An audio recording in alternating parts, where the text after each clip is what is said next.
Dan sekarang kita kaji nama Allah Al-Muqaddimu Al-Muakhiru. Al-Muqaddim dan Al-Muakhir. Dua nama ini tersebut di dalam hadis yang sahih, di dalam kalimat Nabi, di sebagian doa beliau,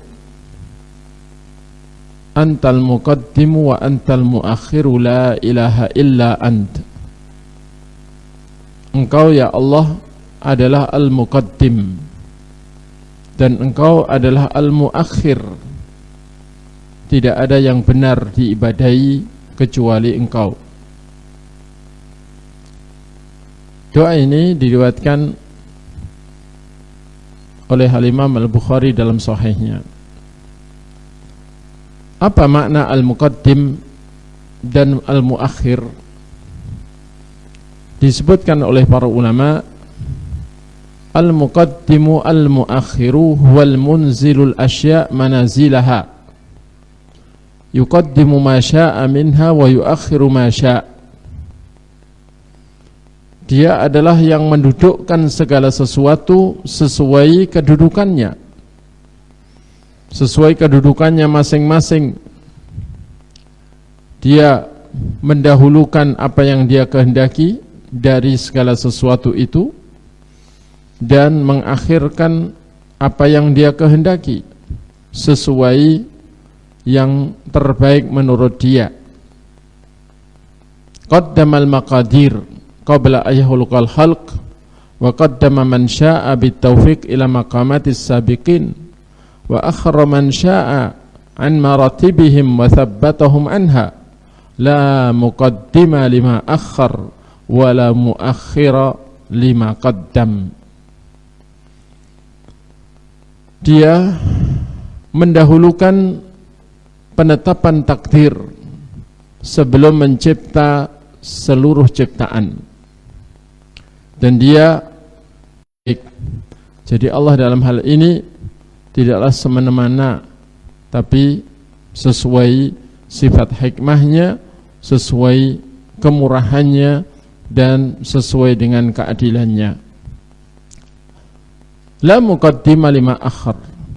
Tidak ada yang bisa mendahulukan apa yang Allah tunda, dan tidak ada yang bisa menunda apa yang dia dahulukan atau yang dia lebihkan.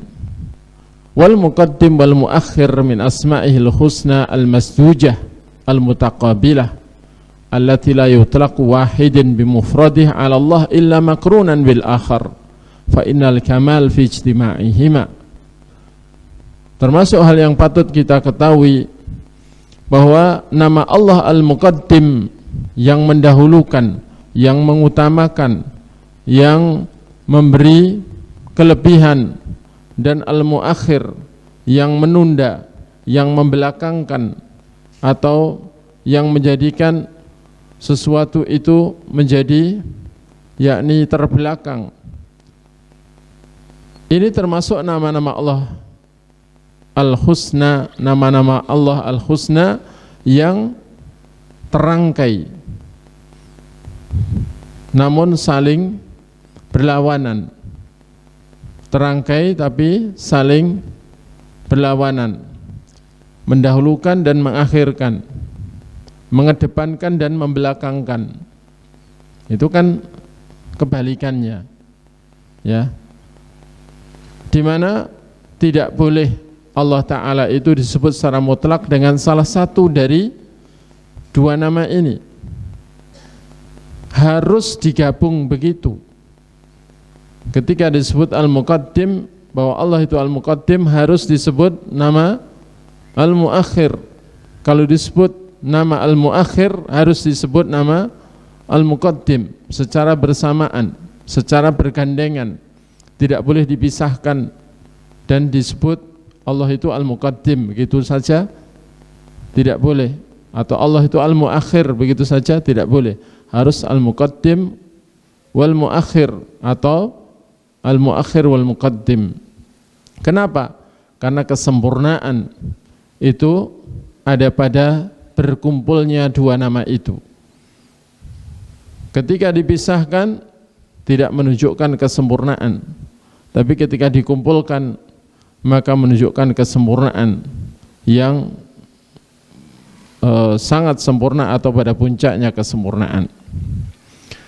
Jamaah sekalian yang semoga selalu hormati Allah, min atharil iman bihadain al-ismain al-karimain, termasuk pengaruhnya iman kepada dua nama yang mulia ini disebutkan oleh para ulama. Awalan, yang pertama, al-iman bi annahu subhanahu al-muqaddim wal muakhir yuthmiru fi qalbil mu'min at-ta'alluq billahi wahdah wa tawakkul alaihi subhanahu. Iman kepada nama Allah al-muqaddim dan al-muakhir ini akan membuahkan dalam hati orang beriman ketergantungan kepada Allah saja dan tidak bergantung kepada selainnya, dan juga membuahkan tawakal kepada Allah subhanahu. Kenapa? Karena al-mahma hawal al-bashar taqdima syai' lam yuridillahu taqdimahu atau ta'khira amrin lam yuridillahu ta'ala ta'khirah falam yastati'un. Karena siapapun manusia berusaha mendahulukan sesuatu yang ternyata Allah tidak menghendaki untuk mendahulukannya, atau menunda suatu perkara yang Allah ternyata tidak menghendaki penundaannya, maka mereka tidak akan mampu. Siapapun hamba ini, manusia ini menginginkan ada penyegeraan sesuatu, ternyata sesuatu itu Allah kehendaki untuk ditunda, maka yang terjadi adalah tertunda. Ketika manusia menghendaki penundaan sesuatu, penundaan ajal, penundaan suatu urusan, ternyata Allah Ta'ala menghendaki untuk mendahulukannya, maka yang terjadi adalah apa yang dikehendaki Allah Ta'ala. Dari situ kebergantungan itu harus hanya kepada Allah semata. Kemudian yang kedua, termasuk buahnya iman kepada dua nama ini, inna taqaddum al-haqiqi an-nafi' huwa taqaddumu ila ta'atillahi azza wa jalla wa jannatihi wa mardatihi, wa ta'akhur an dhalika huwa ta'akhurul haqiqi al-madhmum. Amma taqaddum fid dunya wa ta'akhur anha falaysa bimiqyas li taqaddum wa ta'akhur. Disebutkan oleh para ulama bahwa kemajuan yang hakiki, yang bermanfaat adalah kemajuan menuju ketaatan kepada Allah Azza wa Jalla, dan kemajuan menuju surganya dan keridhaannya. Sedangkan keterbelakangan dari yang demikian itu adalah keterbelakangan yang hakiki, yang tercela. Adapun kemajuan dalam perkara dunia, dalam bab materi dunia, dan terbelakang darinya, maka itu bukanlah tolok ukur untuk kemajuan dan keterbelakangan. Karena itu ketika orang-orang yang ingin mengikuti generasi terbaik Islam, yakni generasi salafus saleh, generasi para sahabat radhiyallahu anhum, para tabi'in dan atba'u tabi'in, kemudian dibilang sebagai orang-orang yang terbelakang karena mengikuti orang-orang belakangan, orang-orang dahulu, maka itu adalah pandangan yang keliru. Kenapa?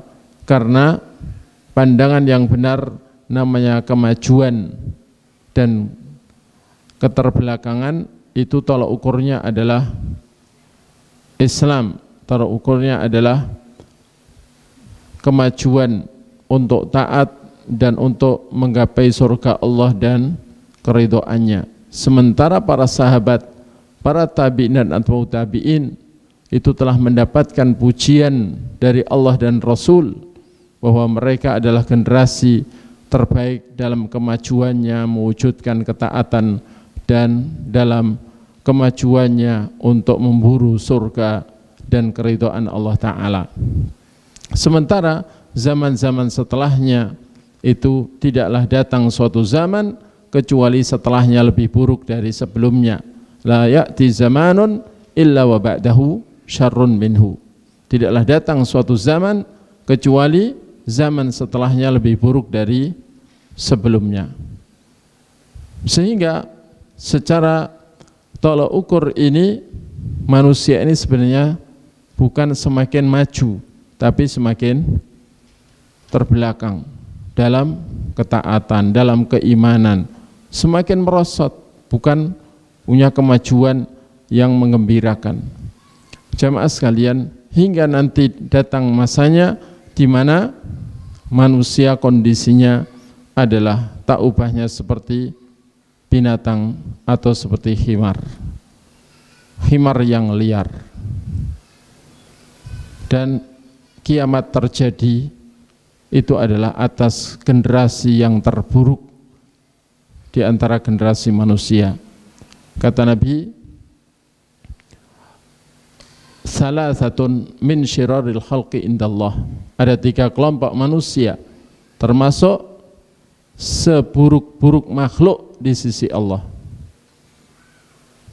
yaitu al-musawwirun, penggambar makhluk hidup, walladzina takhadhu qubur anbiya'ihim masajid. Yang kedua, orang-orang yang menjadikan kubur-kubur para nabi mereka atau orang-orang soleh di kalangan mereka sebagai tempat-tempat sujud. Dan yang ketiga, alladzina taqumu alaihimus sa'ah wa hum ahya, orang-orang yang tegak atas mereka kiamat ketika mereka masih hidup. Artinya matinya mereka bareng dengan kiamat besar. Itu adalah seburuk-buruk manusia. Dari situ bahwa manusia itu sejak zaman Nabi terus ke depan semakin buruk, semakin buruk, semakin buruk, alias semakin mundur dalam kualitas keimanan, ketakwaan dan ketaatan kepada Allah Ta'ala.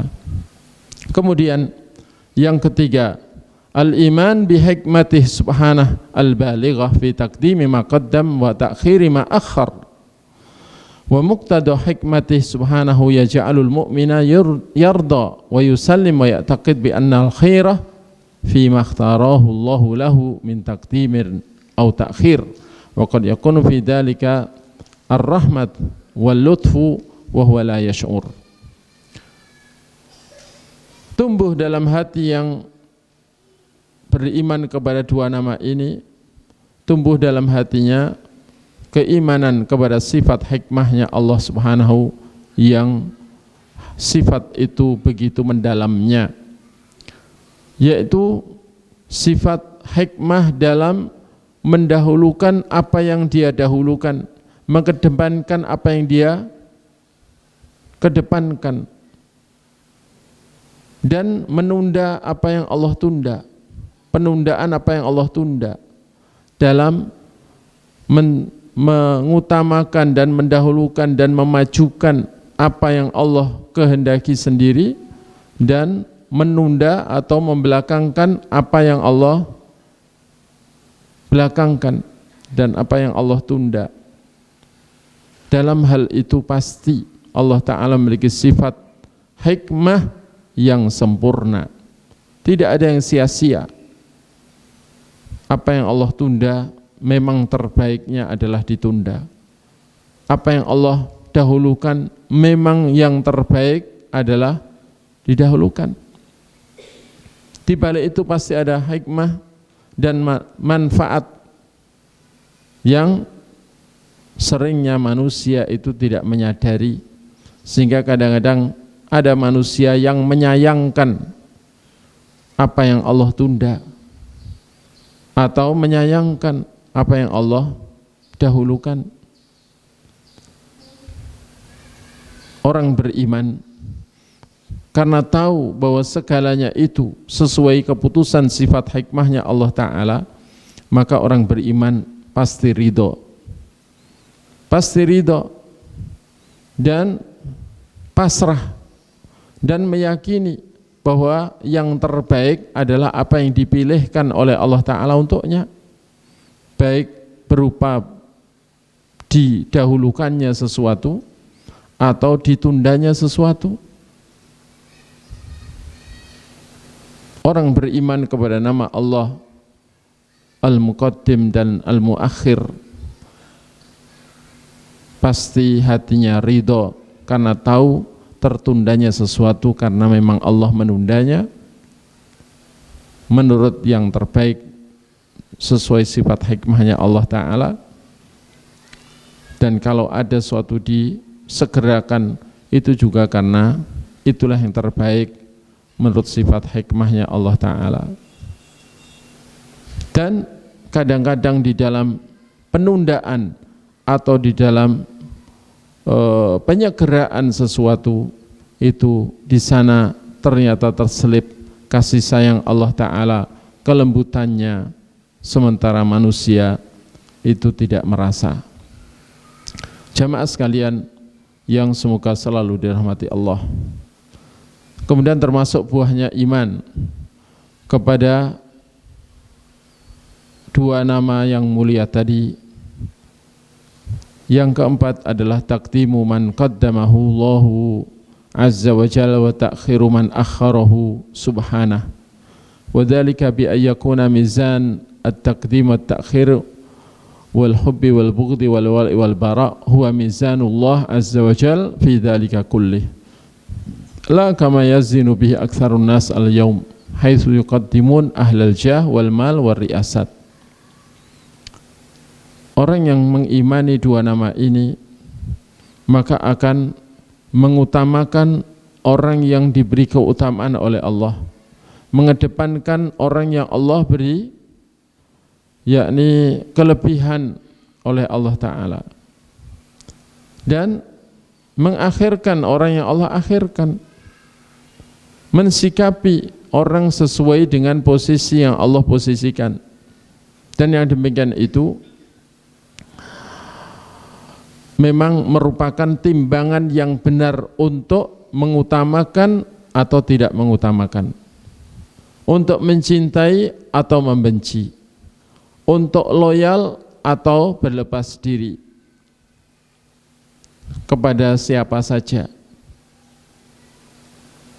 Tolak ukurnya adalah posisi yang Allah berikan kepada setiap hamba sesuai timbangan darinya, yakni timbangan syariatnya tentunya. Dan itulah timbangan Allah Azza wa Jal dalam hal itu semua. Bukan seperti timbangan sebagian manusia atau mayoritas manusia pada hari ini, di mana manusia umumnya mengutamakan orang yang memiliki kedudukan atau memiliki harta yang banyak atau memiliki jabatan yang tinggi, baru dia diutamakan, dia dikedepankan, dia segalanya ya ini, seakan-akan dia dijunjung setinggi-tingginya tanpa melihat kepada keimanan dan ketakwaannya, apakah dia di atas tauhid dan sunnah ataukah justru termasuk pembenci tauhid dan sunnah. Kadang-kadang tidak dilihat hal itunya, yang dilihat adalah hartanya atau jabatannya atau kedudukannya secara status masyarakatnya. Dan itu adalah timbangan yang tentunya tidak sesuai dengan apa yang diridhoi oleh Allah Ta'ala. Jamaah sekalian yang semoga selalu hormati Allah, karena itu yang pertama kita harus mengimani bahwa Allah secara hakiki adalah satu-satunya Al-Muqaddim dan Al-Muakhir. Karena kita mengimani itu adalah termasuk nama Allah Al-Husna, Al-Muqaddim dan Al-Muakhir.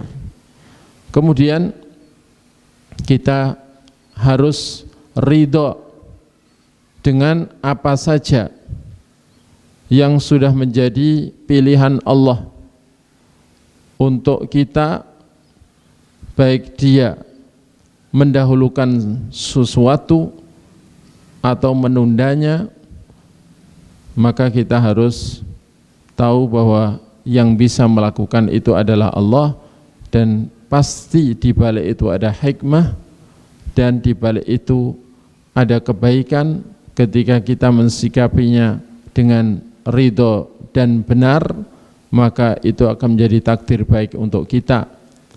Tapi kalau kita mensikapinya salah, itu bisa menjadi takdir buruk bagi kita.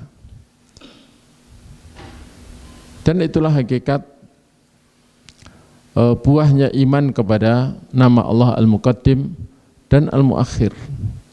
Selain kita juga harus berusaha untuk selalu mencari tahu dari syariat Allah Ta'ala apa yang seyogyanya diutamakan dan apa yang seyogyanya tidak diutamakan. Karena dalam kehidupan kita ini juga selalu dibenturkan atau dihadapkan kepada pilihan. Mana yang harus kita utamakan, mana yang harus kita dahulukan. Maka timbangan kita untuk mendahulukan atau menunda sesuatu haruslah timbangan yang datang dari Allah Ta'ala, sesuai yang dia kabarkan dalam syariatnya, baik dalam kitabnya atau melalui lisan Rasulnya Sallallahu Alaihi Wasallam. Baik, itu kiranya di antara pelajaran yang bisa kita ambil dari nama Allah Al-Muqaddim dan Al-Muakhir. Mungkin dari sini ada pertanyaan sebelum dilanjut ke nama Allah berikutnya. Fadal.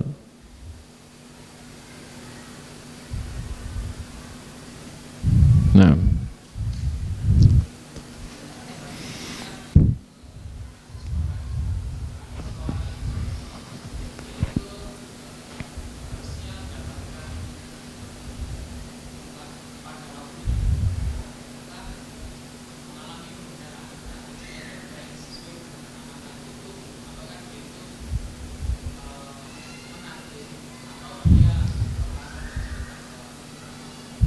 nah, pertanyaannya berkaitan dengan karyawan atau buruh atau pegawai yang harusnya mendapatkan upah sesuai kesepakatan tanggalnya, begitu ya.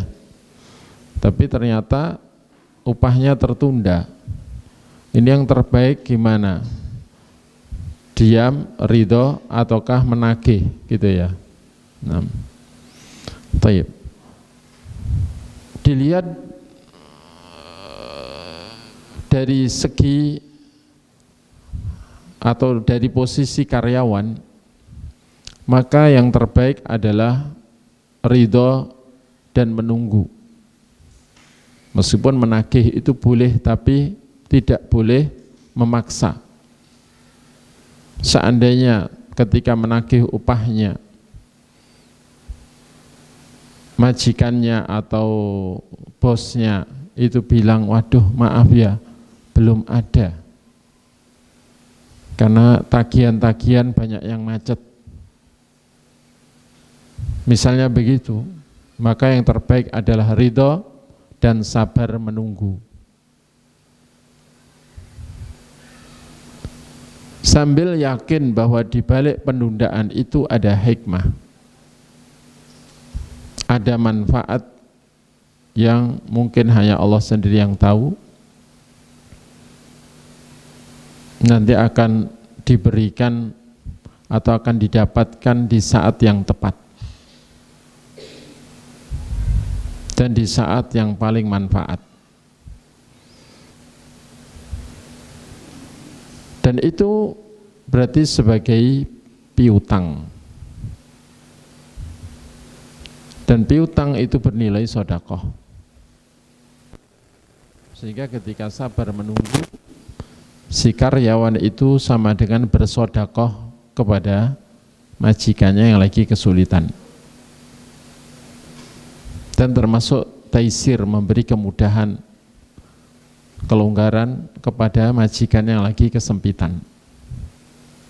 Dan balasannya adalah akan diberi kelonggaran dan kemudahan untuk urusannya yang lain, mungkin dunia dan akhirat. Sehingga jelas lebih baik sabar. Menanyakan boleh, tapi tidak boleh memaksa.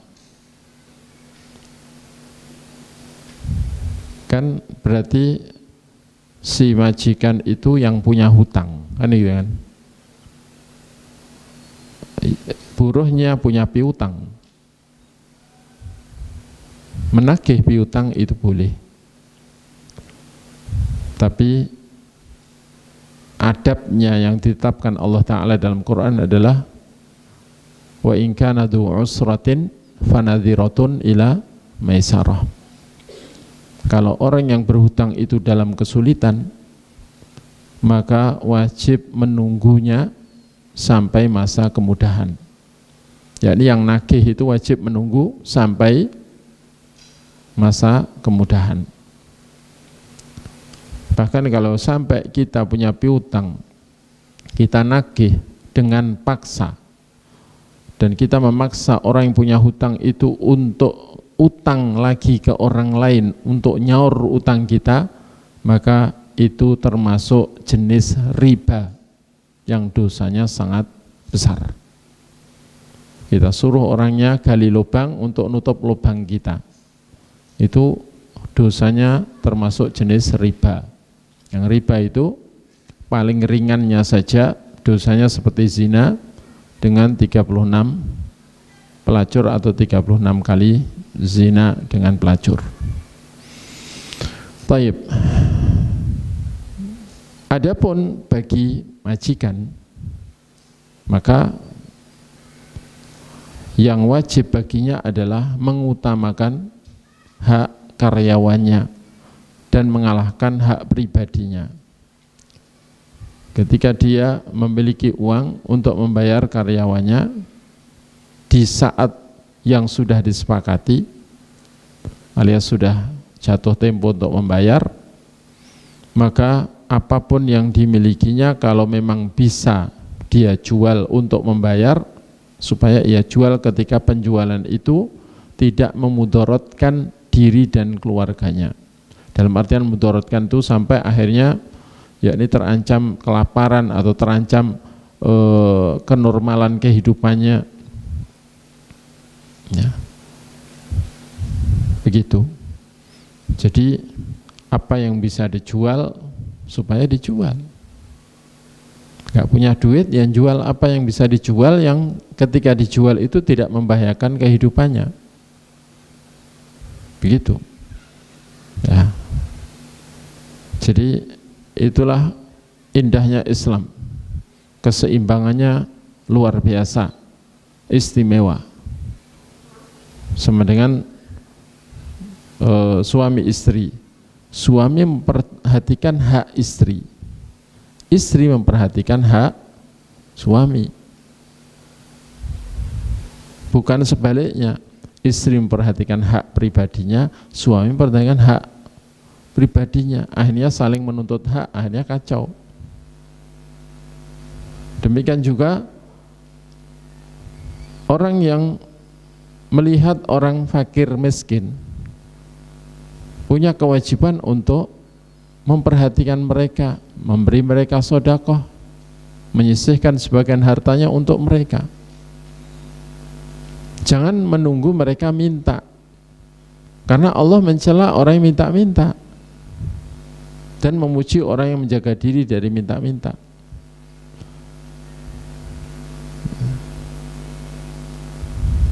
Jadi jangan sampai orang kaya yang diperhatikan adalah dalil larangan minta-minta.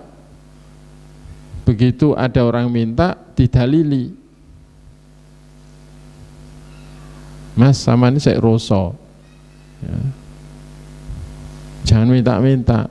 Sama apa enggak tahu, minta-minta itu menjadi cabikan-cabikan daging di wajah di hari kiamat nanti, sehingga peminta-minta bangkit dalam keadaan tidak punya daging di wajahnya, padahal dia kaya. Yang dihafal dalil itu, bukan dalil supaya memberi orang yang minta. Sedangkan meminta-minta yang dihafal dalil wajibnya memberi orang minta. Nah ini akhirnya ketika nggak dikasih didalili, Pak, ini kan belum pernah lihat dalil ini toh. Rasulullah tuh nggak pernah loh menolak orang yang minta-minta. Nah, ini bisa akhirnya adu dalil gitu loh ya. Padahal apa? Islam itu ya, keseimbangannya seperti itu untuk membahagiakan kehidupan manusia. Tidak menuntut hak, tapi yang diperhatikan adalah kewajiban masing-masing dan haknya orang lain. Baik. Dan ketika merelakan sebagian hak, maka bernilai sedekah di sisi Allah Ta'ala, dan itulah menunjukkan bahwa Allah Ta'ala itu tidak menyanyiakan usaha hambanya walau sekecil apapun. Dan pengembalian ketika itu disedekahkan, pengembalian itu jauh lebih besar daripada sekedar hak itu seandainya dimintanya di dunia. Baik. Mungkin ada lagi?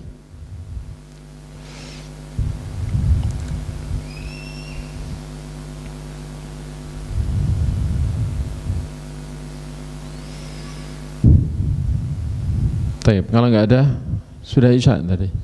Ya, silahkan adzan dulu. Baik, kita lanjutkan. Di antara nama Allah Ta'ala adalah As-Sayyidu. As-Sayyid. Tersebut nama ini dalam hadis yang sahih yang diriwayatkan oleh Imam Ahmad dan Abu Dawud dan yang lain, dan niatan sahih oleh Syalbani dalam silsilah sahihah,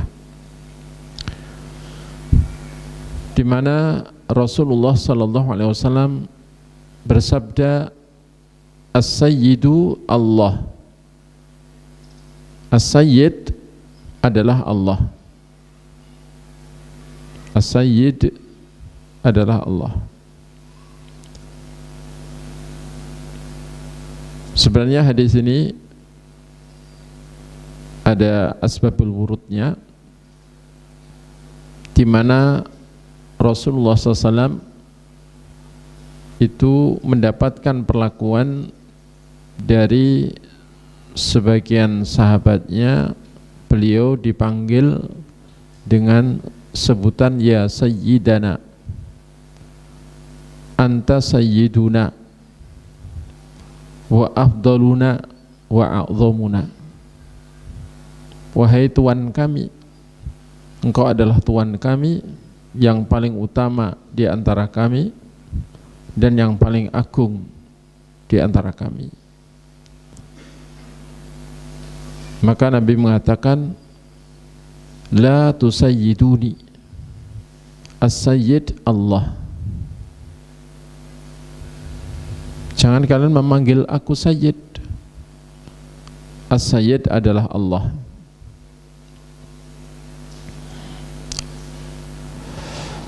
Dan makna As-Sayyid pada haknya Allah Ta'ala disebutkan di dalam Kamus Lisanul Arab. Berkata Al-Imam Al-Azhari, wa amma wasfullah jalla dzikruhu bis-sayyid fa ma'nahu annahu malikul khalq wal khalqu kulluhum abiduh.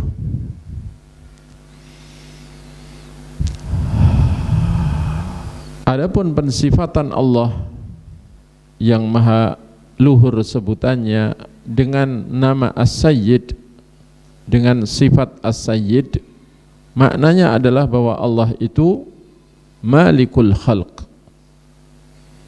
pemilik dan penguasa seluruh makhluk. Makhluk semuanya adalah hambanya, hambanya Dia, hambanya Allah. Karena itu hamba sahaya atau budak itu memanggil tuannya itu dengan panggilan sayyidnya, ya. Atau istilahnya tuannya, pemilik budak itu disebut sayyidnya, budaknya disebut abidnya, yakni hamba sahayanya. Tapi kalau pada manusia itu semuanya hanyalah nisbi, bukan hakiki. Adapun sayyid yang hakiki adalah Allah Ta'ala, karena benar-benar Allah yang memiliki dan menguasai seluruh makhluknya, dan semua makhluknya adalah hambanya Dia, dan tidak bisa lepas dari kekuasaannya. Meskipun kita harus mengakui bahwa Nabi kita Muhammad SAW adalah sayyid di kalangan manusia. Kita harus meyakini hal itu. Walau Nabi melarang kita menjadikan sayyid sebagai panggilan untuk beliau, tapi itu bukan berarti kita tidak meyakini bahwa beliau adalah sayyid di kalangan manusia. Karena Nabi kita sallallahu alaihi wasallam juga mengatakan, ana sayyidu waladi Adam yaumal qiyamah wala fakhr. Aku adalah sayyid di kalangan keturunan Adam di hari kiamat nanti, dan tidak ada kesombongan. Artinya Nabi mengatakan itu bukan karena kesombongan, tapi karena sebenarnya memang beliau sayyid di kalangan anak Adam, sayyidu waladi Adam. Namun arti sayyid dalam sabda Nabi ini adalah dzus su'dah, yakni yang memiliki kedudukan tertinggi di kalangan manusia. Dari zaman Nabi Adam sampai hari kiamat, manusia yang kedudukannya tertinggi adalah Nabi kita Muhammad sallallahu alaihi wasallam. Bukan bermakna bahwa seluruh manusia ini hamba sahayanya Nabi kita, bukan. Tapi maknanya beliau adalah dzus su'dah, yang memiliki kedudukan tertinggi, yang memiliki kedudukan tertinggi di kalangan manusia seluruhnya. Dan itu harus kita yakini demikian. Karena Nabi mengatakannya, kita wajib mengimaninya. Baik. Cuman karena Nabi tidak suka, bahkan melarang umat memanggil beliau sayyidi, ya sayyidi, atau ya sayyidana, maka ya kita tentu tidak berani melakukan sesuatu yang dilarang oleh Nabi, dan tidak mau melakukan sesuatu yang dibenci oleh Nabi, walau hati kita tetap meyakini beliau adalah sayyid di kalangan manusia seluruhnya. Taib, ini penting. Kemudian termasuk mana as-sayyid pada haknya Allah Ta'ala, wa huwa maliku amrihim alladhi ilahi yarji'un wa bi amrihi ya'malun wa an qawlihi yasturun wa lahu su'dah kulluhu.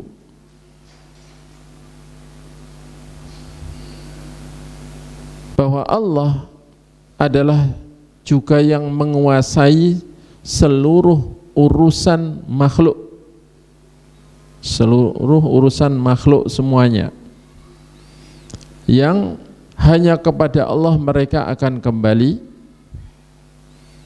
dan hanya dengan perintah Allah mereka bisa beramal, dan dari perkataan Allah mereka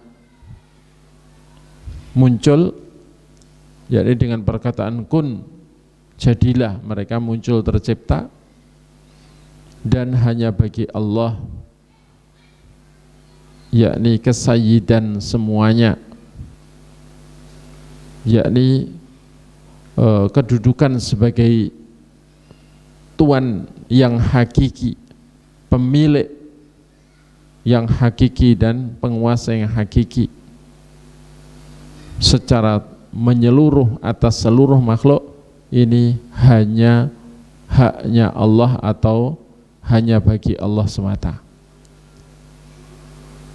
Ya. Karena itu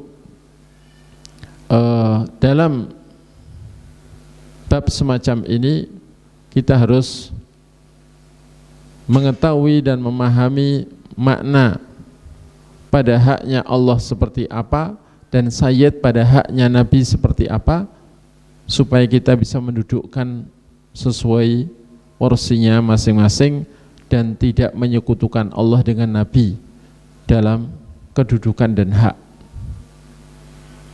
Ya. Karena kalau tidak paham, boleh jadi memaknai sayyid pada Nabi sebagai Sayyidul Mursalin, Sayyidun Nas, Sayyidu Waladi Adam, itu setara dengan kedudukan sebagai sayyid pada haknya Allah Ta'ala, yang kalau seperti itu maka menjadi kesyirikan.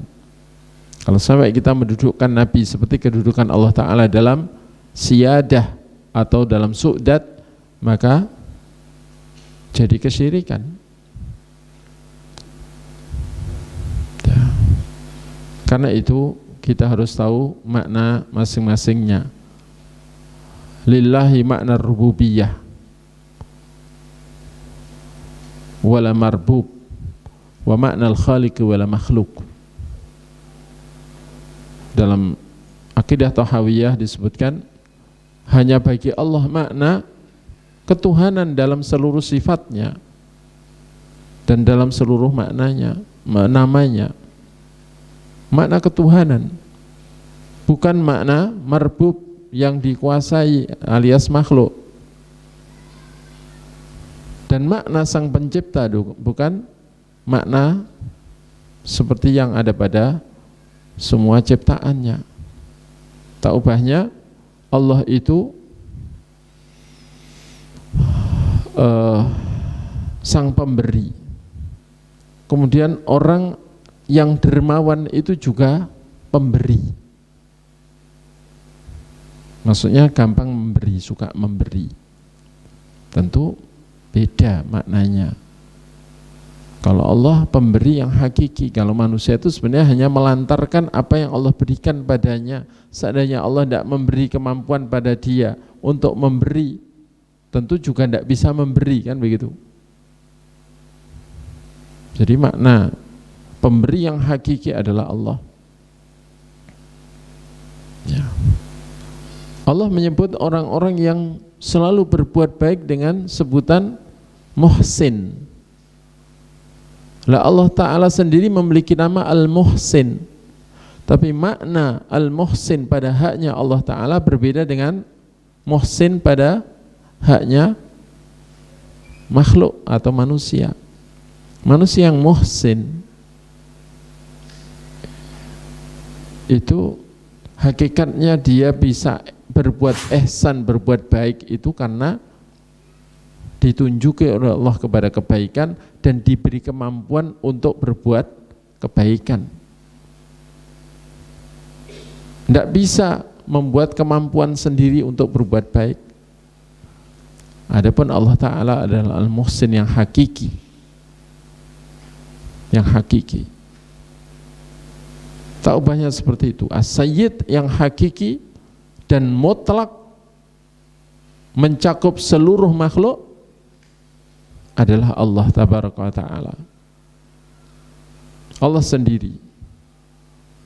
Adapun Nabi sebagai sayyid di kalangan manusia, kemudian seorang pemilik 100 budak disebut sayyid atas 100 budak itu saja, bukan sayyid budaknya orang lain. Ya, ini lebih terbatas lagi, kan begitu. Ya, sehingga su'dad itu tingkatannya berbeda-beda. Tapi su'dad yang hakiki dan mutlak maka hanya bagi Allah tabaraka wa ta'ala. Ini yang harus kita pahami.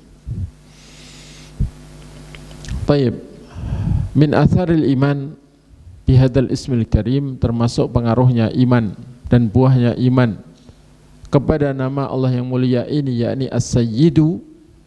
Disebutkan awalan yang pertama, lamma kana min ma'ani sayyid ma yutlaqu al rabbil malik al mutasarrif fi syu'unil khalq, kana min athari dhalika wa thamaratihi mahabbatullah azza wa jalla wa tauhiduhu wa ijlaluhu wa ta'dhimuhu wa sarfu jami' anwa'il ibadah lahu wahdahu la syarikalah. Karena di antara makna dari nama As-Sayyid adalah apa yang disebut secara mutlak atas Rabb, yakni disebut Rabb.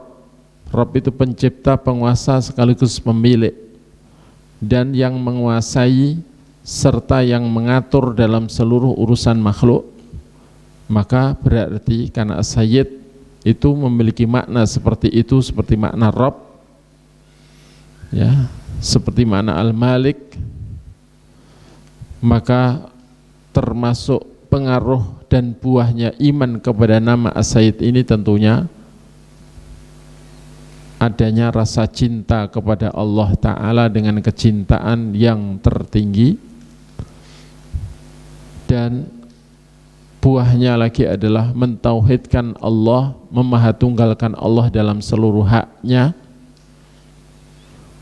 dan meluhurkan, meninggikan Allah dan mengagungkannya, karena kedudukan dialah yang tertinggi dan teragung, dan juga menunjukkan seluruh jenis ibadah hanya kepadanya saja, tidak ada satupun jenis ibadah dan pengabdian yang ditujukan kepada selainnya, karena dialah As-Sayyid bimakna sang pencipta, penguasa, pengatur dan pemelihara seluruh alam, seluruh makhluk, ya. Kemudian yang kedua,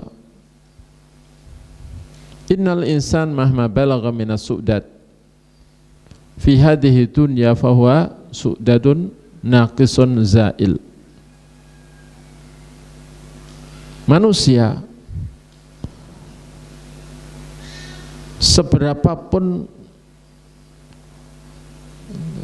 dia dipertuan atau setinggi apapun dia dipertuankan, sampai disebut yang dipertuan agung misalnya dalam kehidupan dunia ini, tetap pertuanannya itu adalah pertuanan yang tidak sempurna dan akan sirna,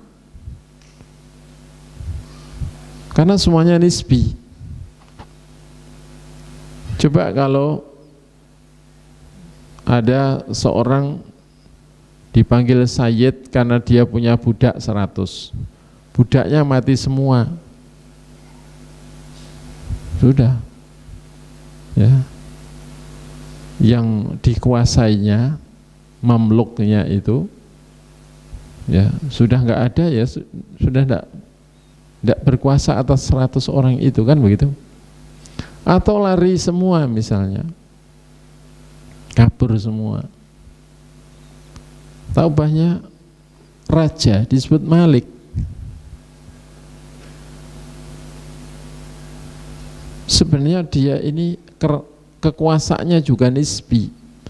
Seandainya dia ditinggal oleh menteri-menterinya sama pasukannya dan juga ditinggalkan oleh rakyatnya, ya sudah, dia kehilangan kekuasaan, kan begitu. Jadi istilah kuasa itu hanya nisbi, semu sekali.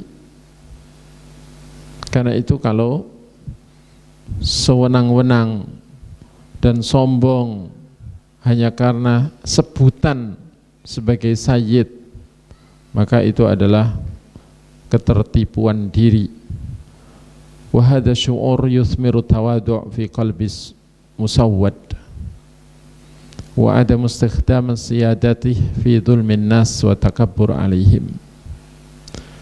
Dan orang yang merasa bahwa dipertuannya manusia itu hanya nisbi, semu dan tidak sempurna, bahkan juga akan segera hilang.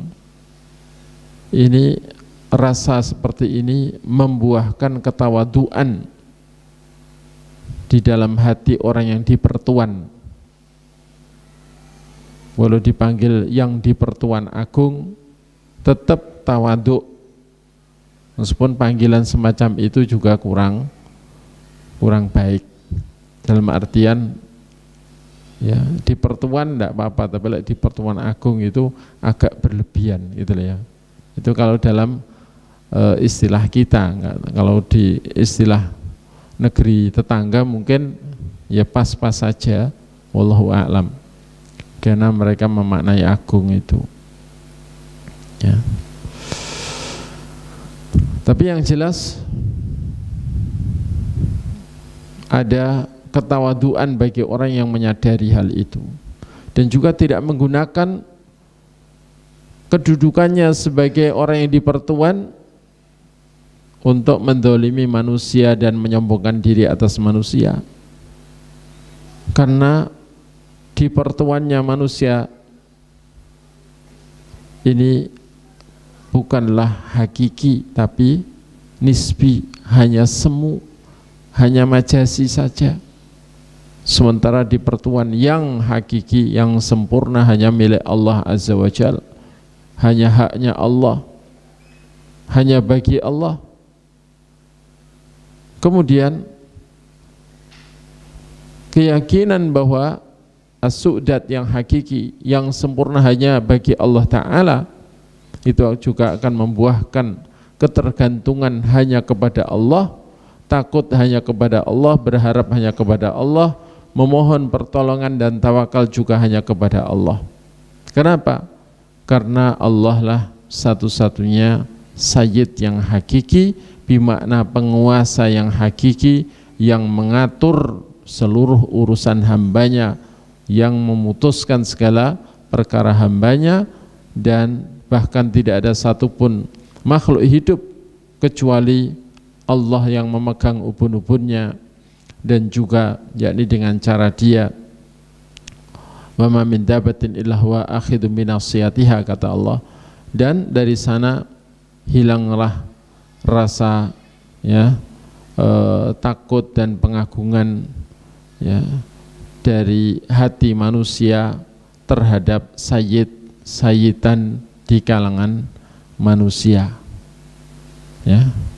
Karena orang di pertuan itu ya, bagi orang yang nggak paham begini terlalu dalam mengagungkannya, yang itu justru mencelakakan orang yang diagungkan berlebihan tersebut ketika dia berbangga diri ketika banyak orang mengagungkannya. Karena orang yang diagungkan kemudian dia berbangga, bahkan ada yang menyembahnya, dia pun senang disembah oleh orang, maka dia menjadi taghut ya, sadar atau tidak menjadi taghut ya. Hanya Allah yang berkuasa terhadap manfaat dan mudarat, mendatangkan manfaat, menolak manfaat, mendatangkan mudarat, menghilangkan mudarat. Sementara manusia tidak ada yang bisa. Sehingga tidak perlu takut kepada manusia.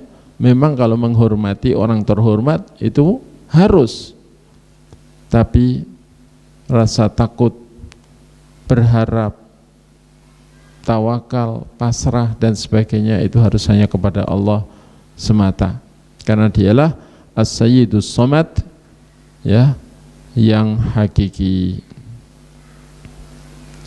Kemudian termasuk buahnya iman kepada nama Allah As-Sayyid juga, inna syaraf wa su'dat al-hakiki fi hadhihi dunya innama yunalu bi ta'atillahi ta'ala wa taqwah haitsu innal karamah wa syaraf wa rif'ah wa uluwal dzikri wa hadhi arkanus su'dat innama hiya li anbiya'illahi azza wa jalla wa awliya'ihi wa humus sadah 'alan nas ammal kafarah wal munafiqun wal fusaq fala karamata lahum wala siyadah. Sesungguhnya kemuliaan dan kedudukan sebagai sayyid yang sebenarnya itu yang dalam kehidupan dunia itu sebenarnya hanya bisa didapatkan dengan cara mentaati Allah Ta'ala dan bertakwa padanya. Karena kemuliaan dan ketinggian sebutan mulianya nama seseorang yang itu adalah merupakan unsur-unsur utama dari su'dat, yakni kemuliaan sebagai sayyid yang sebenarnya itu adalah milik para nabi Allah atau untuk para nabi Allah dan untuk para kekasih Allah, yaitu orang beriman yang bertakwa. Mereka lah sebenarnya sayyid dibandingkan manusia yang lain, dalam artian manusia-manusia yang memiliki kedudukan paling mulia dan paling tinggi di kalangan manusia. Ya, itu ditentukan oleh iman dan takwanya. Inna akramakum indallahi atqakum. Sesungguhnya orang paling mulia di antara kalian adalah yang paling bertakwa di antara kalian. Adapun orang-orang kafir dan munafik dan orang-orang fasik yang durhaka kepada Allah dan Rasul, maka la karamata lahum wala siyadah. Tidak ada kemuliaan bagi mereka dan tidak ada kesayyidan bagi mereka, yakni kedudukan yang tertinggi di kalangannya itu tidak ada. Kenapa? Karena orang-orang kafir dan munafik mengambil jalan yang menyelisih jalan Allah dan Rasul, itu telah mengambil jalan kehinaan, bahkan ya diistilahkan dalam istilah Quran orang-orang yang jalan hidupnya seperti binatang ternak. Ya, ini rendah. Nah, demikian kiranya apa yang bisa disampaikan, mudah-mudahan Allah Ta'ala beri manfaat dari banyak kaji. Tapi kalau masih ada mungkin 1-2 pertanyaan sebelum diakhiri, silahkan. Yeah.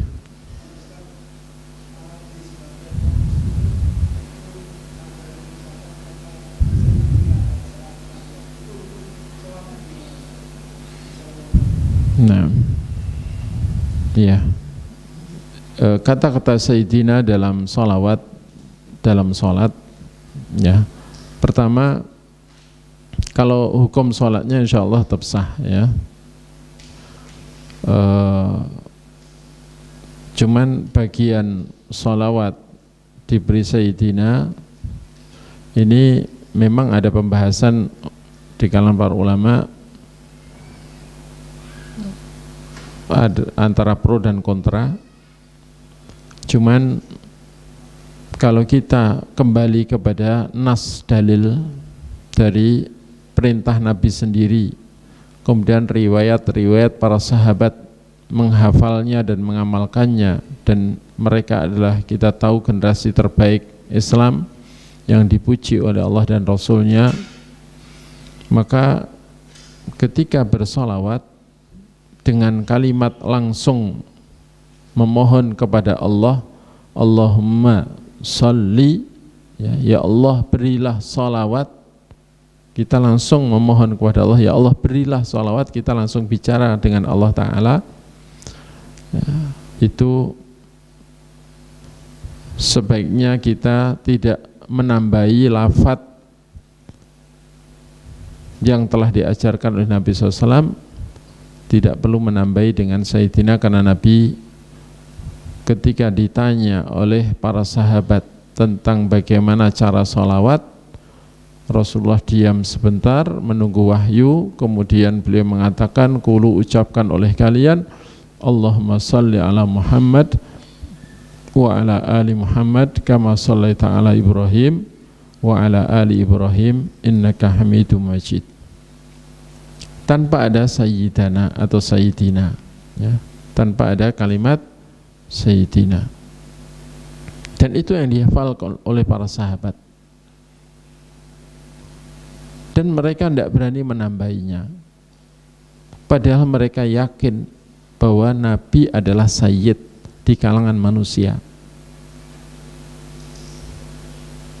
Karena ini babnya bab adab kepada Allah, ya, babnya adalah bab adab kepada Allah, dan juga adab kepada apa yang diajarkan Rasulullah. Para sahabat ini manusia yang paling beradab, berakhlak kepada Nabi. Bahkan para sahabat itu nggak berani loh memandang Nabi dengan pandangan sepenuhnya. Pandangan itu nggak berani. Sebagaimana diungkapkan oleh sahabat Amr Ibnul As radhiyallahu anhu.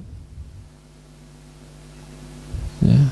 Kata beliau, seandainya aku diminta untuk mensifati bagaimana wajah Nabi SAW secara lengkap, tentu aku tidak mampu, karena aku belum pernah memelototkan pandanganku atau memandang sepenuh pandangan ke wajah Nabi, karena mengagungkan beliau dan karena yakni menghormati beliau. Dan Nabi itu tidak pernah meludah, kecuali ludahnya ditangkap oleh tangan para sahabat, kemudian digosok-gosokkan ke wajah dan ke kulitnya, ya. Dan ketika Nabi bicara, semuanya diam dan menunduk. Kalau bicara dengan Nabi tidak ada yang berani mengeraskan perkataan, karena Allah mengancam akan membatalkan amal orang yang mengeraskan ucapannya di hadapan Nabi. Mereka sangat mengagungkan Nabi, jauh lebih mengagungkan dibandingkan manusia sekarang yang merasa mengagungkan Nabi. Toh begitu, mereka tidak berani menambahi apa yang diajarkan Nabi, walau menambahi dengan 1-2 kata. Justru itulah pengagungan kepada Nabi. Ketika menganggap apa yang diajarkan Nabi ini kurang baik, kurang sempurna, kemudian kita menyempurnakan, itu justru kita kurang berakhlak, beradab kepada Nabi. Karena kita berarti menuduh Nabi dalam mengajarkan kalimat doa itu masih kurang sempurna, dan kita sempurnakan. Siapa kita? Sementara Nabi menyampaikannya itu atas dasar wahyu. Kata Allah, wa ma yantiqu anil hawa in huwa illa wahyuha. Ya. Tidaklah yang dikatakan oleh Nabi Muhammad itu dari hawa nafsunya, tidak ada yang dia katakan kecuali wahyu yang diwahyukan padanya. Baik. Ya.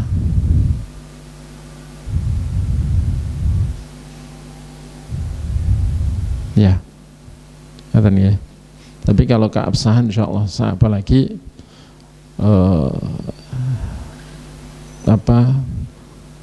niatnya juga baik. Ya. Meskipun masalah benar salah itu ada ukurannya sendiri, ya. Baik, kita akhiri. Subhanakallahumma bihamdik, asyhadu an la ilaha illa anta, astaghfiruka wa atubu ilaik. Wa sallallahu ala nabiyyina Muhammadin wa ala alihi wa sahbihi, wa akhiru da'wana alhamdulillahi rabbil alamin. Wassalamualaikum warahmatullahi wabarakatuh.